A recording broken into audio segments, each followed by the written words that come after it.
did any of these work? I think it's the same reason why anything works, is because you want to know what happens next, even when you know what happens next. And that's just pure, simple craft of storytelling. So journalistic rigor and journalistic practices and principles are important, not just for the filmmaker, but for the platform, for the producer, for legals, for all of that. So I think both have to do a dance together that like actually, they trust each other and they work together. And I think it's slowly happening here. It hasn't happened so much.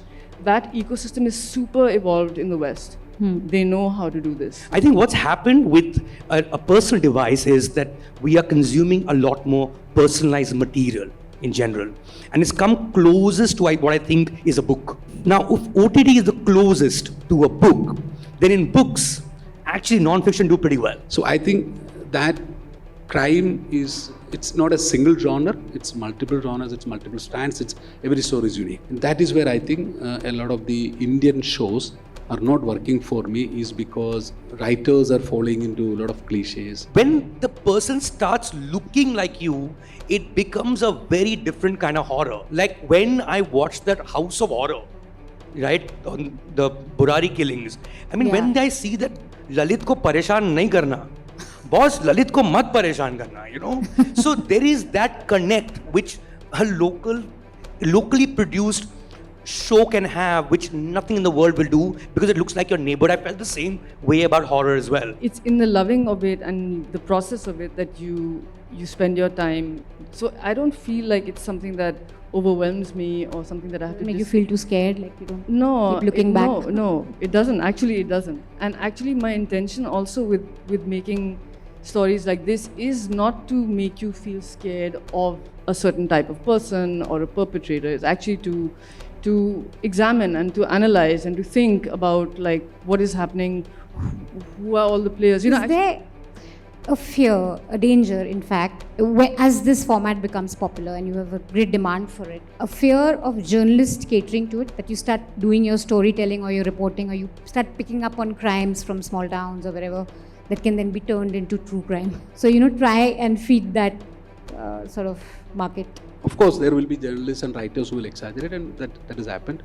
But I wish the society, the politics and the government of the day allows us to really tell the most engaging stories for society. That's not happening.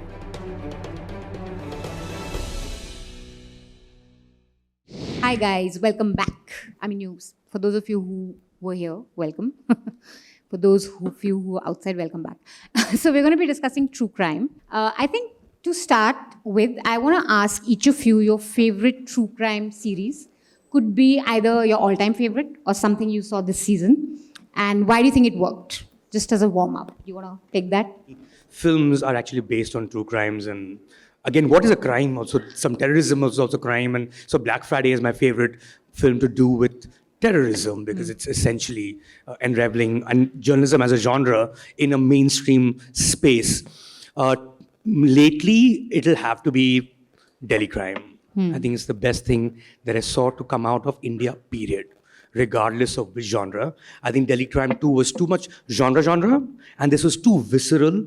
I think a lot of people, I feel in Delhi specifically, did not watch that show on Netflix because of the crime itself or the tragedy itself, and they'd all been through this. And I think what they did not realize is that the actual incident does not occur in the series, and that's really genuinely a police procedural. So that would be my favorite. And then there are, of course, so many of them, and Mindhunter would be right on top, both the first and the second season. Why did any of these work? I think it's the same reason why anything works, is because you want to know what happens next, even when you know what happens next. And that's just pure, simple craft of storytelling, which is true for any writing we do and anything we put out. That's quite amazing. I would never put Black Friday in that list. So it's interesting that you say that you have to look at, it could be a lot of different kind of crimes. Ayesha. I think too many for me, because I come to this as a complete fan of the genre. So I've kind of watched everything there is. But off the top of my head, I think I really liked The Innocent Man, which is John Grisham's only nonfiction, which has been made into a series. And it's just told really cinematically, and I really love it for that. I love Three Identical Strangers, which is not technically true crime, but it's kind of crime in a broader sense. It's just a fantastical story about like these three brothers. Many more. I mean, like I think podcasts like Serial that changed the game for like everything, and I was like totally in that world as well. Yeah, I think. Josy, your all-time favorite or this season's favorite? No, I'm just being forced to watch too many shows these days. So the last one I really enjoyed was King of Stonks on the Wirecard scandal. It's a German series.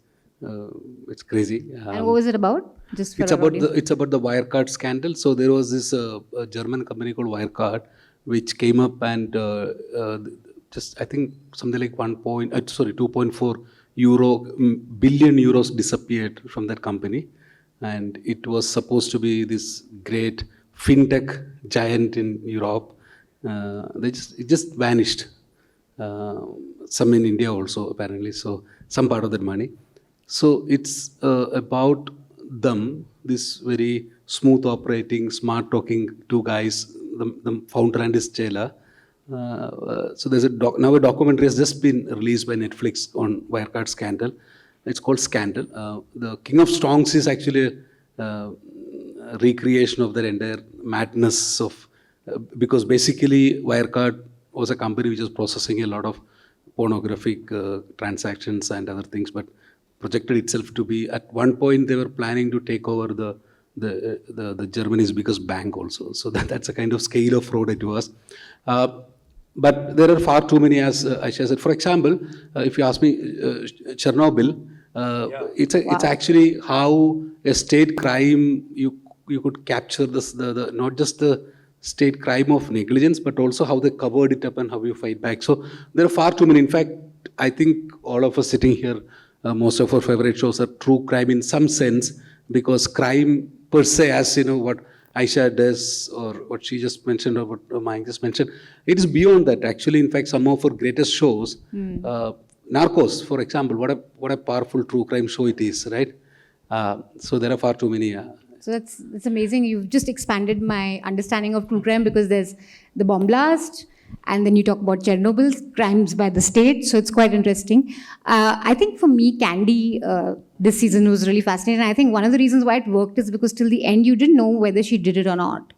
You know, she was not proven guilty, but the whole treatment of the show is such that you're kept wondering. So you said that it works for, reasons that any other genre would. But what are the key ingredients, according to you, that true crime should have to make it click?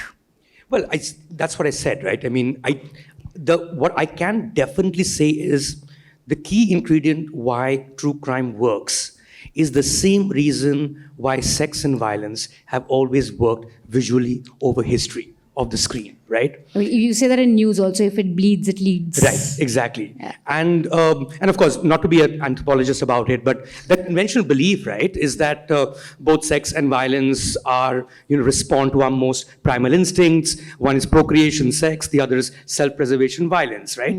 Now, what's changed though, I think, is again in the history of screen, we've never had a device totally to ourselves ever before this. Right? Of course, we had laptop before this, but you don't carry your laptop to the doctor's office, or you don't carry it everywhere you go. We've had television, which is always for the family, and then, of course, cinema, which everyone went to watch with a lot of people. I think what's happened with a personal device is that we are consuming a lot more personalized material in general. And it's come closest to what I think is a book. So if OTT is the closest to a book, then in books, actually nonfiction do pretty well in publishing, right? So my Gyan Patti is that I think documentary is the future. Okay. If it's not the present already, because we have this device to ourselves and we are watching something, and within documentaries, if it's going to be anything that's going to work is because of how we visually consumed it, it will be crime. And of course, there's always been pornography, but that was always consumed individually in any case. So that's my 2 cents. The other thing why I think true crime works is because there's right now that genre, documentary filmmaking as a genre, it's at its peak. I think what happened over years, and I say this from having grown up in the city and seen a lot of documentary films in places like these, 500 people, one film made, everyone enjoys it because they all believe in whatever. These are all advocacy films. There were polemics. And the other side was all reality TV. These were only two documentaries we were doing, right? I think, again, with OTT platforms, what's happened is that suddenly it's become something that can be mainstream. It can be aired across. Everyone in the world can watch it. There's an incentive for a documentary filmmaker to make it like they would have made a feature film, right? And I think that's fantastic. And most people don't realize that right now, for instance, the best things happening in India, from a global sense, are documentaries. The film last year that was nominated for the Oscars, was a documentary. right? After Lagan, the first Indian film to get a nomination in the Oscars is a documentary film, right? The Indian winner at Cannes this year was a documentary film. The Indian winner at Toronto this year, and just same film, the one on Ravish Kumar who I saw around, that same film that just won at Busan, again, is Indian film. It's a documentary. I mean, we are totally peaking it. Our films may have not reached where it needs to be globally, but our documentary films already have. And I think the two are related. Would you agree with that? Yeah, no, absolutely. I think this is definitely like he said, like if not the golden age, but like the peak of or exciting times ahead. I think for documentary film and for filmmakers, because firstly, there's no dearth of material. Like there's so much material here, and then marrying of the visual style and craft has just sort of like it's so palatable for any viewer. You know, like to just sit down and watch, and like it's cinematic. It gets you into a world that is like outside of yours, and it's intense and gripping. I think that's what people want from like a viewing experience. Now, you are specifically interested in format, and you've said that in many interviews that it draws you. I think I was reading an article in The Print or something that said that you're a student of crime. So tell us about your interest in this particular format. And the other question that I had was that as a movie maker, true crime is supposed to be based on reportage, on journalism, at least vast aspects of it. But when you translate it into a movie viewing experience, you need to also add some drama to it, or you need to make it a good, compelling watch. So how do you sort of balance that?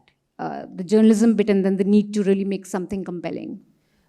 So like the first part. The first bit. Yeah, the first part. So why am I a fan of this? Is that Yeah. or like how did I come to it? How did you? I think, I mean, I was just like, I was reading a lot of fictional crime as a kid. And I think one of the first things that I read that I really sort of gripped me was, I remember Illustrated Weekly ran like a cover story on the Syed Modi case. And I was like blown away by that kind of like writing, and actually like just the difference of what was written in that publication as compared to what was in the papers. You know, the reportage in the papers is so dry and like so bullet point. It doesn't do any of the unpacking or storytelling or narrative or anything. And that I was just like, I was so gripped by that story that I couldn't understand like how is this the only one at that time, or like what is happening? So I think that was kind of like my entry into it. And then sort of very early on, I did a podcast on the Arushi case, like, and I think that was like a big moment for me to understand how deep you can go into sort of peeling layers, talking to different people, sort of spreading the narrative wide out, and based on journalism. So it was based on like real sort of writing and storytelling. So and it got people to rethink about the case. yeah, I mean, I hope it did. Yeah, so about the balance, I think it's like journalism and cinema have to marry to make this form come alive, you know? And I think both are equally important. Like if you have the opportunity to make a true crime documentary series, especially for a platform, it better be entertaining. Yeah. It better be keeping the bums on the seats, or whatever it is. But like considering the kind of climate we're in, where people are very fast and loose to sue anybody, it better be based on proper Facts. reporting, So journalistic rigor and journalistic practices and principles are important, not just for the filmmaker, but for the platform, for the producer, for legals, for all of that. So I think both have to do a dance together that like actually, they trust each other and they work together. And I think it's slowly happening here. It hasn't happened so much. That ecosystem is super evolved in the West. They know how to do this, and I think we're slowly figuring out how, like, journalists have to learn cinema and filmmakers have to learn journalism, and, it has to go together. Okay. Josy, you've written, as Mayank was saying, you are one of our best-selling non-fiction authors.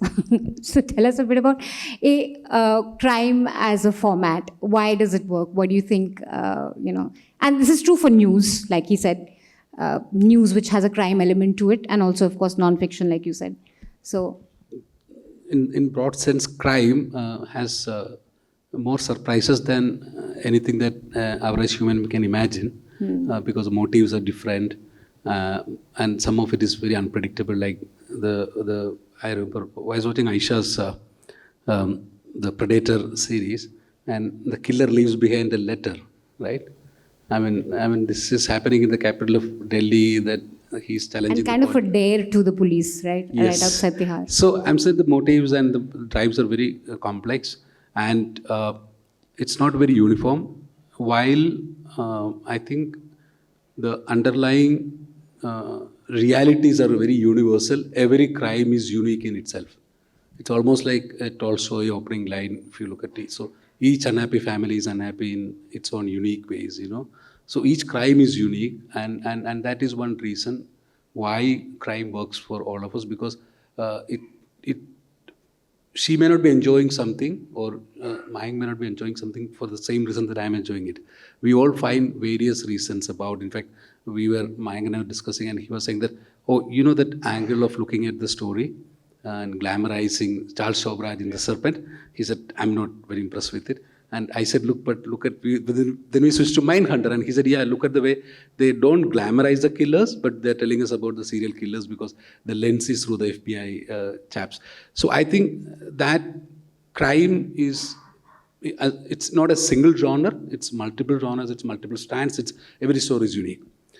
But beyond that, there is another reason why crime, or true crime broadly, is working, which is that we have been liberated as viewers and readers from the cliché and the clutches of cinema drafting, meaning the 3-act, which we have been told that, set up the scene, you have a conflict, and then there's a resolution. That's it. So any movie fits into that, at least most movies.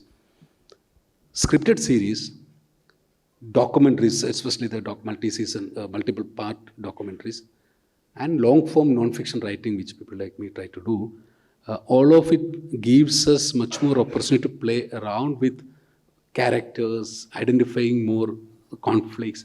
So you have at least 4 or 5 protagonists who are pulling your story forward. You got 4 horses, instead of one hero pulling it through with one girlfriend, or mother support, whatever. So I think it has just opened up the world, and that is one of the reasons for our visual experience is so different, because the characters canvas is so broad, so you got much more experience of human beings and human personalities and characters in it, both in non-fiction. So all of it is coming together, and that I think is one of the reasons why I think a lot of show creators are now writers, because writing has become so important today. And when you attach that to a great visual storyteller, like a great filmmaker, then it becomes a splendorous experience for anybody. And I think that is what is happening. And that is where I think a lot of the Indian shows are not working for me, is because writers are falling into a lot of cliches. See, Delhi Crime is, Richie Mehta has set a template which is so powerful, so unique. It will work for another few seasons, even if mediocre writers keep writing it. But a lot of Indian shows disappear because writing is very poor. So the director is forced to work on a very mediocre stuff. And you can predict a lot of things. But you look at the Western shows, especially the ones coming out of Scandinavia, Korean shows, all of them, they all are brilliant writing first. And writing is taking up more time, and as much time as what the director is going to take. Yeah, the thing about cliché, do you see it being stuck in a bit of a format, in the same angle, same kind of interview feel? And then, of course, with Delhi crimes, I think some people would argue the first part at least was not true crime. Journalists who've covered the case would say there was quite a bit of difference in how they portrayed the police versus what was happening at that time. Well, I But took anyway. it as true crime, honestly speaking. I mean, given the level of research that went into the making of it, it's certainly higher than most other shows that we've seen of a similar nature, right? But I think, and I agree with Josy in the sense that, yes, there is, eventually everything that works devolves into a cliche, right? Because you can't keep reinventing the wheel. Somebody's putting the money and said, boss, I've seen this, try make something like that. I think where Indian content has when it comes to true crime, has a genuine advantage is that it's freaking about your neighborhood, yeah. So when you watch a drama, theek hai, kahin ho raha hai. When you watch something else, like, okay, it's happening somewhere else. But when I watch even Ayesha's show, right, the one which was the Indian Predator, the butcher of Delhi. That freaking guy is a butcher of Delhi. He looks like any single guy I meet when I take a rickshaw. So it's just, the penny drops in a way that nothing else can. I felt the same way about the second one, the Indian Predator, the one about the diary of a serial killer, right? I mean, that guy is, and even when, of course, they're dramatizing, but I'm seeing the real picture too. When the person starts looking like you, it becomes a very different kind of horror. Like when I watched that House of Horror, right, on the Burari killings.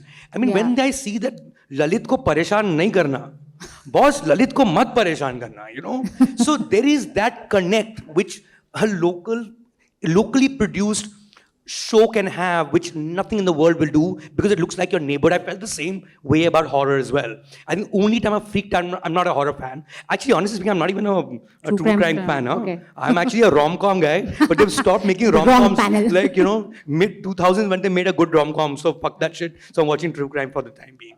Okay. But it's quite a leap from rom-com to true crime.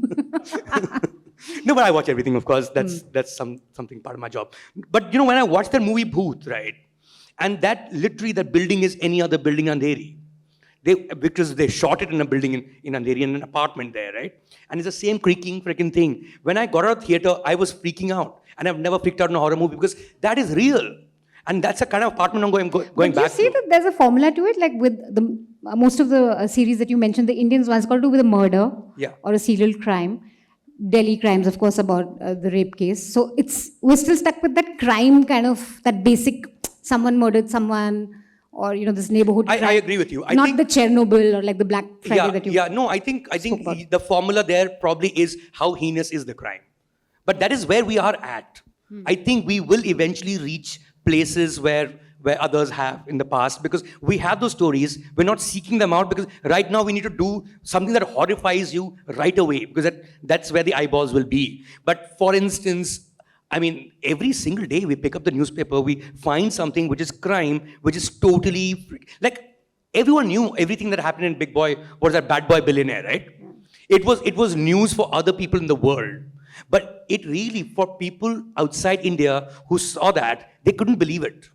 They say, what the fuck, are you serious? I'm like, yeah, but it doesn't even surprise us. So that's the level of stories we have in terms of crime. Like we have there's a lot we have Bob sitting here. Material that we have. Ayesha, two questions. One is, where would you like to see this format go? Like you were saying, right now it's at that crime level, but where would you like to, what kind of movies would you like to see? And let me ask the first question before, which is that I was reading research which said that watching too much of true crime can make viewers feel unnecessarily too fearful, or can have a sort of an impact on their mental health where they may feel too vulnerable to attacks. Because I guess it's normal. If you're watching it a lot, you feel like, okay, there's a killer lurking outside your window, or there's something or the other that's going to happen to you. As a movie maker, how much of a toll does it take for you when you were making this movie? Because you're really dealing with this gritty crime scene. Yeah, I think, I've been asked this actually, and I think about it a bit, but I see, the thing is, you do this because you love it, right? Like, I mean, and it's in the loving of it and the process of it that you spend your time. So I don't feel like it's something that, overwhelms me or something that I have to Make you feel too scared, like you don't no, keep looking back? No, it doesn't. Actually, it doesn't. And actually, my intention also with making stories like this is not to make you feel scared of a certain type of person or a perpetrator. It's actually to examine and to analyze and to think about like what is happening, who are all the players. You know, actually, I would say like it was really interesting to me the way Agatha Christie used to craft her stories, right? Like in the last chapter, everyone could have done it. Yeah. And I think really good true crime makes you feel that way, that everyone is at fault.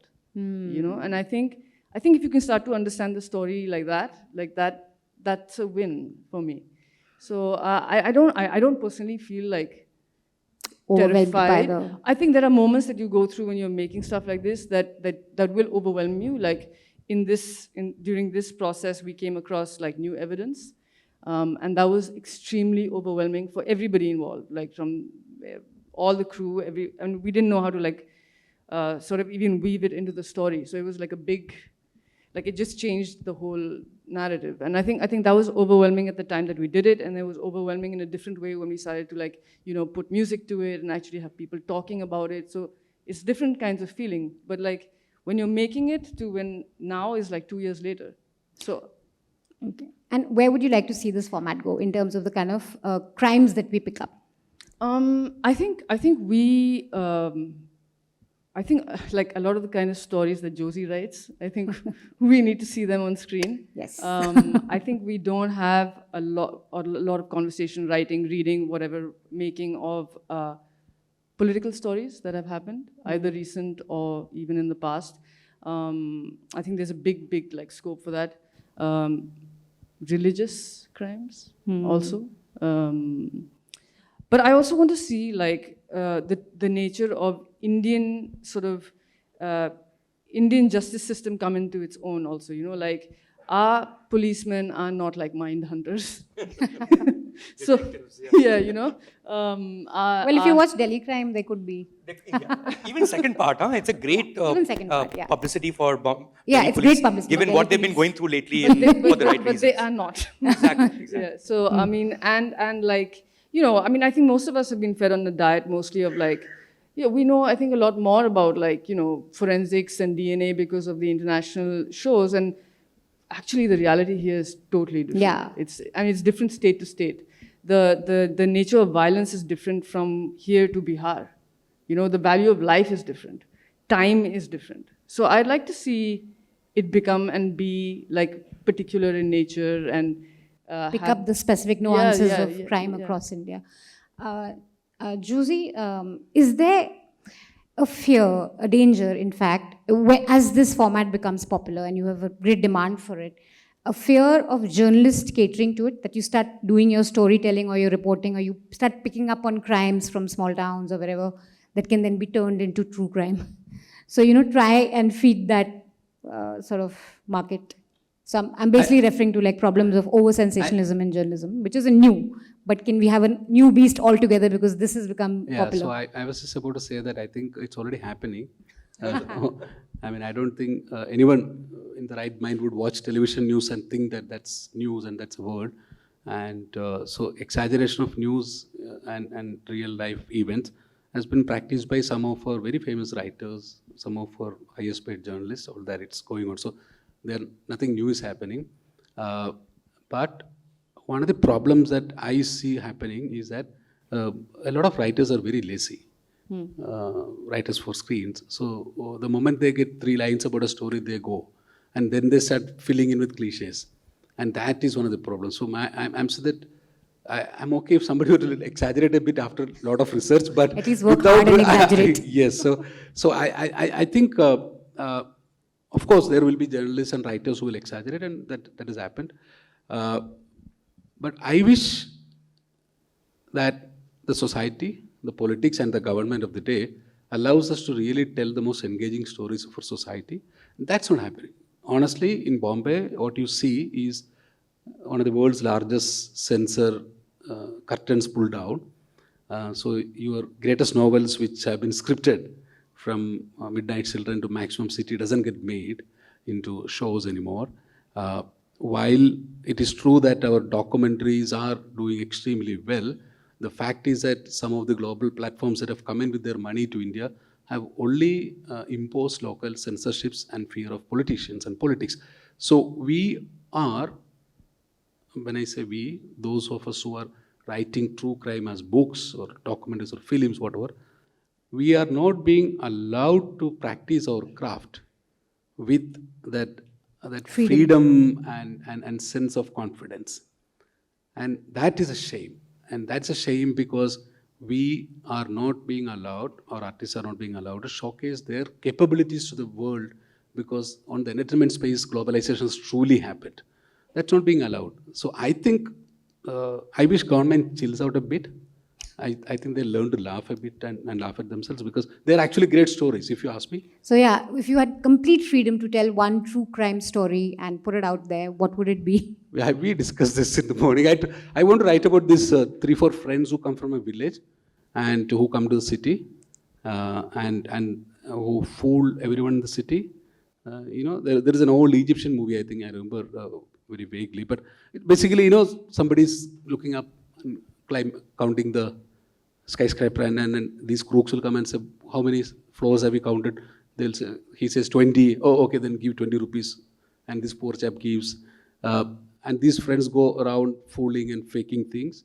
Someone goes into business and he helps. Someone goes into politics, gets power, and all these friends together come in and assault democracy. And because their sense of the state is is a very skewed one.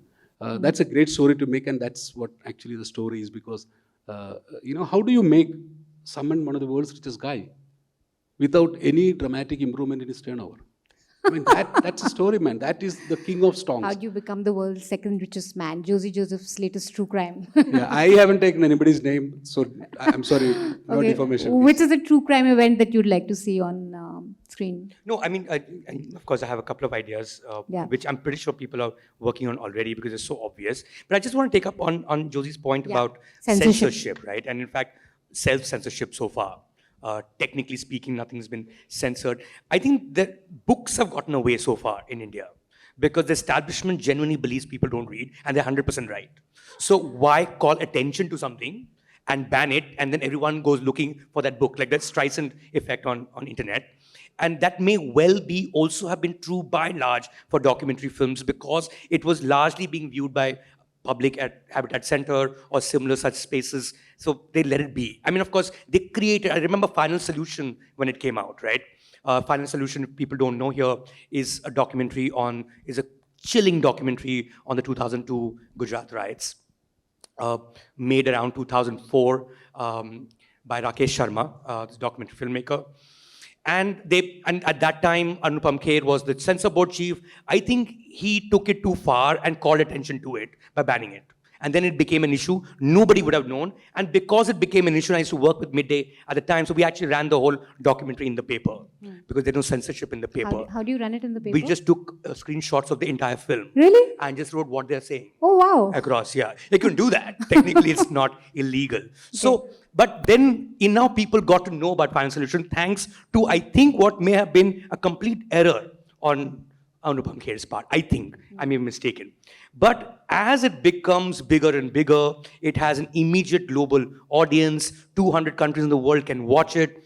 Any government in the world would think so much about what the world thinks of them. It's going to be harder. So books, I think, will still remain. I think Akar Patel can still write his books, and it's amazing, we'll all read them. The government won't care. But I think documentaries, because of its appearing on Netflix or on Amazon Prime Video, and these are same companies over whom there are bosses sitting already, right? So, I mean, according to the New Yorker report, this Suketu Mehta's book, Maximum City, that Anurag Kashyap was making, he's not able to make it. Of course, I don't know whether there's been a red light on that front, but that's what they've reported, right? So, I mean, these things are likely to happen. So, in that sense, to keep it safe for the time being, the stuff I'd like to watch are fun documentaries to get people into the genre to begin with. Like, I'd love to see an Indian version, because I'm 100% sure there is an Indian version of Tinder Swindler. there has got to be We one guy on a actually done a dating report app on it. killing it. And for people who haven't seen Tinder Swindler, it's this dude who literally, bankrolls his party life by having multiple girlfriends. I love that show because that is a crime that's worth doing. He's literally partying with that money. He's not parking it anywhere. He just goes from one private jet to another, just chills, and that's what he did.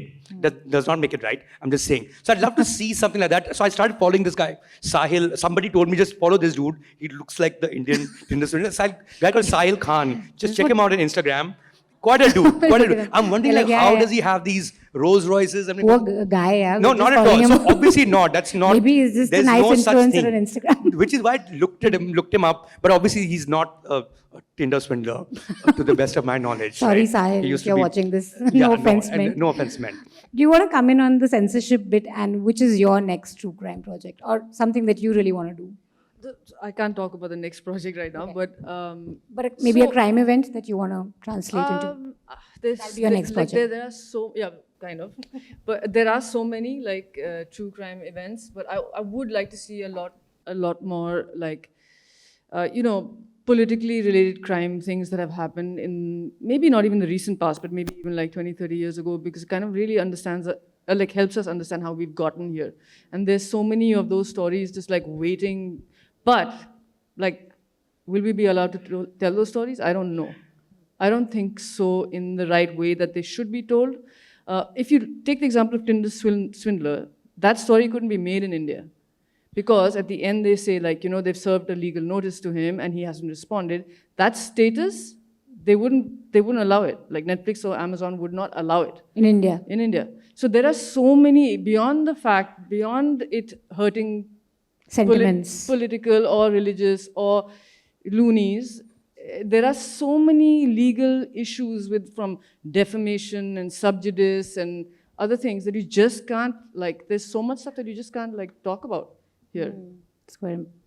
Okay, I'm told my time is up. We can take some questions. This gentleman here. Just about what you just said, about how difficult it is to make a religious or a political documentary in India. Because everything is revolving around defamation, right? At this point of time, we have a society which gets so affected by a fictional film about some fictional story that has happened. How do you think that it can happen? A political event that has happened, or a religious event a crime that has happened. How do you think that it can actually come up on screen, or do you think that Are you it is optimistic even about possible? it, or you think it's going to be hard? I mean, right now it seems pretty bleak, to be honest. But I think this question has to also be raised to the platforms. Like, do they have the appetite to fight that fight? If you understand that it will go into a legal process, do you have the appetite to go into a legal process, knowing that you stand in the right? I think those are the hard questions we do need to ask platforms, and platforms need to ask themselves as well.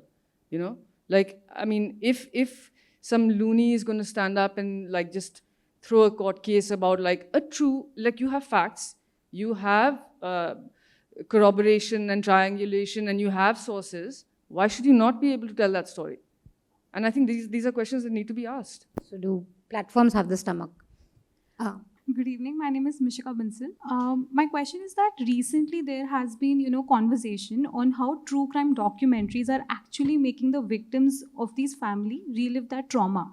So how should we separate the informative aspect and crossing the line when it comes to sensitive issue? Like, how would you deal with this kind of issue? very So, good for question. example, there is Jeffrey Dahmer documentary, Trials of Gabriel Fernandez. So, in these cases, the families of these victims are reliving the trauma. So, how would you actually, deal with this kind of issue? Do you want to take that, Ayesha? Yeah, sure. As a filmmaker. So,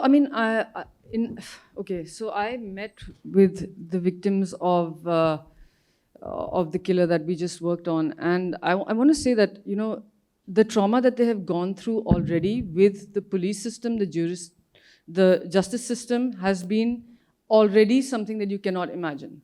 Like, they are at a state right now where they just want to lead their lives and not be bothered by anything. They didn't know till 13 years later that what he was doing, or that he was in jail, or what was happening. So the police doesn't bother to even inform the victims' families of what is happening. So I mean, I think this is like a big you approach them, you try and explain to them what you're doing. Are they interested? It's totally up to them if they want to talk or they don't want to talk. We found one family who was willing to talk. And I mean, at that time, they're fed up with everything they've had to deal with. It's not that coming in front of our camera or talking to us is the main trauma. The whole system has been traumatic. Like, the process is really traumatic. So, I mean, I think the point is, like, it is important to get them on camera, at least from a storyteller's point of view, to understand their perspective on what they've gone through. But you can't push them. You can't force them. Yes. Okay. Hello. So I wanted to ask, do you think that criminals are also glorified through true crime documentaries? Like the case of Ted Bundy, Zac Efron had played that part and he was really liked for how he acted. And the whole process of Ted Bundy, the documentary, he seemed to have a great fan following when he was imprisoned. So do you feel that criminals are also glorified through this process? The dangers of Yeah, no, glamorizing. that's precisely what we were discussing earlier in the day, and that Josy mentioned in this conversation, right? It's all about the lensing of it, and we've seen two, which is what I was telling him. I've seen two pieces of content to do with Charles Sobraj. One with this Bollywood hero Randeep Hooda, being shot in the side, is walking around, and same thing with the serpent, right? Same thing. I'm like, boss, this guy is a serial killer. All right, he kills women when they're in a bikini. I mean, that's really what he does. So I felt the lensing is wrong. But again, it depends. I find that far more in fictionalized films. And it is legit because you're not supposed to take it seriously. If Tarantino is doing the pornography of violence, the way he shoots it, nothing of that sort happens in the cartoon sphere, right? So no one's supposed to take it seriously. If anything, a documentary or a real story will humanize it and will make you see a criminal for a criminal that the person is. In a fictionalized Hollywood/mainstream space, there's far more of that. There's less likely to be that in this zone. Like, I'll give you an example, right? I mean, again, it's a recent example about, there was this Searching for Sheila is a documentary on Sheila. Sheila, Rajneesh, we all learned about her practically because of Wild Wild Country.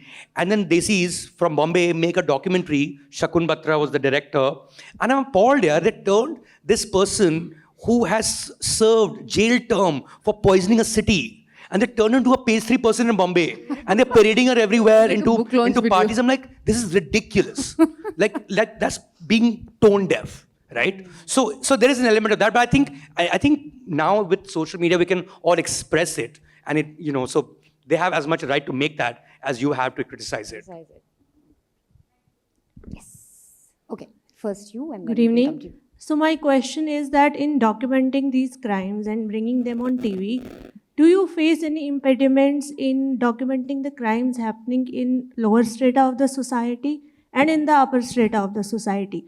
Like when we document crimes happening with marginalized sections, there is a danger of a stereotypication happening, that there is a stereotype associated with crimes committed by people belonging to marginalized section, and that done by the upper strata of society. So what impediments you actually face? Thank you. So actually, Delhi Crimes 2 takes that on really well, right? The stereotype. Yeah, but it's an interesting question Yeah, for you yeah. because that's Yeah. Bihari migrants. Yeah. That's a legit political issue here as well. Yeah. So actually, one of the reasons why I was interested in telling this story was because of this.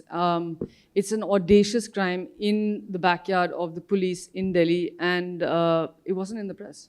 We had no archival. The archival was like local reportage a little bit, police photos, and it totally missed the news cycle. It wasn't reported.